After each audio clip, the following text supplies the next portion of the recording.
এই রাকিব, দাঁড়া দাঁড়া। কিরে তুই এই সকাল সকালে তো দৌড়াদৌড়ি করতেছিস কে? বন্ধু আমার ছোট ভাই তো একটা ভুল করে ফেলাইছে, মেম্বারে বুলারে ঘুষি দিয়া দৌড় দিছে। এখন আমরা ওরে খুঁজতাছে, পাইলে তো মাইরা ফেলবো। কি কস? এটা তো অনেক জটিল ব্যাপার, তুই কোনো চিন্তা করিস না, তুই আমার সাথেই থাক। ও বন্ধু তুই যেমনি পারস আমার ছোট ভাইকে বাঁচা। আমরা তো এখানে প্রতিদিনই আড্ডা দেই, ওরা এই জায়গাটা চিনে, চল আমরা এখান থেকে চলে যাই। বন্ধু আমার ছোট ভাইরে তোর কাছে রাখ, ওরা মনে হয় আমার বাড়িতে গেছে, আমি বাড়িতে গিয়া দেখি।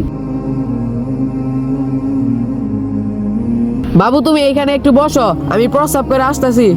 ভাই তাড়াতাড়ি আইসেন, আমার অনেক ভয় করতেছে। হ্যালো মেম্বার সাহেব, আপনার ছেলের তো রাকিবের ভাই মায়েরা পলাইছে, আপনি কি এখন ওরে খুঁজতেছেন? হ্যাঁ ওরে আমি খুঁজতেছি, তুমি যদি ওরে ধরে দিতে পারো তাহলে তোমাকে আমি 5,000 টাকা পুরস্কার দিব। জি মেম্বার সাহেব, আমি আমার লোকেশন আপনার টেক্সট করে দিতেছি। এই তো লোকেশন পাঠাই দিছি, এখন যেভাবে হোক আমি এখান থেকে চলে যাই। বাবু তোমার মনে হয় অনেক ক্ষুধা লাগছে, তুমি দাঁড়াও, আমি তোমার জন্য দোকান থেকে কিছু খাবার নিয়ে আসতেছি। ভাই আমার অনেক ভয় করতেছে, আমারও নিয়ে যান। না না, আমি যাবো আর আসমু, তুমি এখানেই থাকো। সামান্য কিছু টাকার কাছে আজকাল বন্ধুত্ব বিক্রি হয়ে যায়। ভিডিওটি ভালো লাগলে চ্যানেলটিতে একটি সাবস্ক্রাইব করবেন।